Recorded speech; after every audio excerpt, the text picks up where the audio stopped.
ከዚህ በላይ ከህሊና ጋር መጋጨት አልፈልግም። አንቺም እናቷ ዳግምም ወንድሟ እንደሆነ ማወቅ አለባት። ናታን ለኤፍራታ ቃል በገባው መሰረት ቤተሰቦችን ፈልጌ እኔ አገናኝሻለሁ ብሏት ነበር ቀደም ሲል። ታዲያ ቃሉን ባለመፈጸሙ እንግዲህ በህልሙ ስታስጨንቀው ስለነበር አይ ዛሬማ እውነታውን እነግራታለሁ ብሎ ባለበት ሰዓት እንግዲህ ኤፍራታ ከውጭ ወደ ውስጥ እየገባች ስለነበር ሁሉንም ነገር ሰምታለች። ኤፍራታ በጣም የምታሳዝን ምስኪን ልጅ ናት። እንግዲህ ከበሩ ውጭ ወጥታ መሄድ እስከሚያቅታት ተስፋ የመቁረጥና በቃ በጣም የምታሳዝን ልጅ ናት። ነገር ግን በዚህን ሰዓት ባይነግሯትና የሌላ ጊዜ ብትነገር ደስ ይለን ነበረ። እንግዲህ የኤፉዬ ወዳጆች ምን ተሰማችሁ? በእርግጥም የብዙ ጊዜ ጥያቄዋ ነው። እናትና ቤተሰቦቿ እንዳሉ ታውቃለች። ነገር ግን ደግሞ ፈልጋ ማግኘት ትፈልጋለች። ግን አሁን አጠገቧ እንደዚህ እውነት ያሉ አልመሰላትም ነበረ እና የዘመናት የ24 ዓመት ጥያቄዋ ነው የተመለሰላትና ደስ ቢልም ነገር ግን ደግሞ አሁን ኤፍራታ ወዴት ነው የሄደችው? ምንስ ትሆን ይሆን የሚለው ደግሞ በጣም ከባድ ነው። እንግዲህ እስከ ዛሬ ድረስ ሁላችንም ተስፋ አድርገን የነበረው ፖሊሷ ሂዋን ኤፍራታን ታሳግታትና ሰርጉን ታስቀረዋለች ብለን ተስፋ ስናደርግ የነበረው እንግዲህ ሂዋን ሀፌት ጋር ደውላ እንደምትወደውና እንደምታፈቅረው እየነገረችው ነበር። ታዲያ ዛሬ ደግሞ ይባስ ብላ እንግዲህ መንገዱን ዘግታ እሱም ተናዶባት ሂዷል። ታዲያ ግን ሀፌት እንዳለው ከሆነ ሂዋንን ከሴቶቹ ጋር ቀላቅሏት እያለ ነበር። ታዲያ አሁን ላይ ሂዋን ከሴቶቹ ጋር ከተቀላቀለች ምን ይፈጠር ይመስላችኋል? ውድ ቤተሰቦቼ እንግዲህ ሐረግ ድራማ በዚህ 3 ቀን በቀን እየለቀቁልና እናም ለቤቴ አዲስ የሆናችሁ ሰብስክራይብ፣ ነባሮች ደግሞ ላይክ ማድረጋችሁ እንዳትረሱ።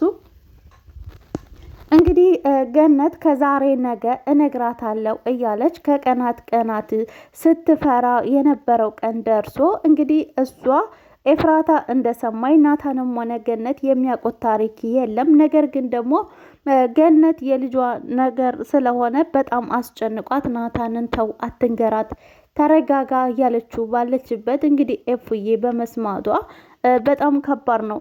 ታዲያ እንግዲህ ቤዛ አሁን ላይ ተቀይራለች። ለኤፍራታንም ሆነ ለናታንም ሆነ ለኤፍራታ ጥሩ ነገሮችን እያሳየች ትገኛለች። ታዲያ እውነት ቤዛ ተቀይራ ይመስላችኋል ወይንስ ተንኮል እያሰበች? እንግዲህ እስር ቤት ሆና ለሂዋን እንዳለቻት ከሆነ ሁሉንም ቀስ ብዬ አንድ ባንድ ከህይወቴ አስወጣችኋለሁ፣ ቤቴንም አስለቀቃለሁ እያለች ስትዝት የነበረ ልጅ ዛሬ ላይ እንደዚህ ተገልብጣ ጥሩ መሆኗ ምን ታስባላችሁ?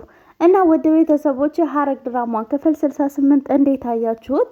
ለማንኛውም ሰብስክራይብ ላይክ አድርጎ እንግዲህ ሐረግ ድራማ ከመጀመሪያ ጀምሮ እስከዚህ ሰዓት ድረስ እየተከታተልኩት በጣም የወደድኩት ድራማ ነው። በነገራችን ላይ ጽዮን ደግሞ ብታስታውስ ብዬ ተመኘው። ምክንያቱም ጽዮን ብታስታውስ ኑሮ ነገሮቹ ለራሱ ኤፍራታ ላይ አይደራረቡባትም ነበር። ምክንያቱም ታግዛታለች በሀሳብ እንኳን። አሁን ላይ እንግዲህ ሀፌት ኤፍራታን በማስፈራራት በቁጥጥሩ ስር አድርጓታል። እወዳለሁ፣ አፈቅራለሁ እንድትለው ሁሉ እያደረጋት ነው። እናም እንግዲህ ሀፌት ደግሞ ቤሎና ሱፍ ልመርጥ ልሄድ ነበር ብሏል። እንግዲህ ቀጣይ ይሁን የኤፍራታና የሀፌት ሰርግ ይሆናል። እናም ታዲያ ኤፍራታ ግን አሁን ቤቱንም ጥላ ጠፍታለች። ስለዚህ የሀፌትም ሰርግ ውሃ በላው። ኤፉዬም ደግሞ እንግዲህ ወደ ቤት ትመለስ ይሆን ወይንስ አትመለስም የሚለው እንግዲህ ልብ አንጠልጣይ ነው። እና ለማንኛውም ኤፍራታ በጣም ነው ያሳዘነች። ድራማ መሆኑን እያወቅኩኝ ብቻ በቃ በጣም ነበረ ሳዝን የነበረውና ኤፉዬ ብዙ ተሰቃይታለች፣ ብዙ ተብላለች። ቤተሰብ፣ ወንድም፣ እናት እያለን ብዙ ነገር ስትባል ነበር። እንግዲህ ገነትም በሰዓቱ ስለቸገራት ነው። እናም ጽዮንም ያለቻትን እያስታወሰች ነበረ። ታዲያ ስላጣች ስለቸገራት አንቺ ማሳደጊያ ስታጣ በር ላይ አምጥታ ጥላሽ ነው የሄደችው። ለምንድነው ይቅርታ ማታረግላት ያለቻትን እያስታወሰች ስለነበር በእርግጠኝነት ኤፉዬ ገኒንም ይቅርታ ታደርግላታለች ብዬ አስባለሁ። ታዲያ ግን እውነታውን ብትነግራቸውና ቢስተካከል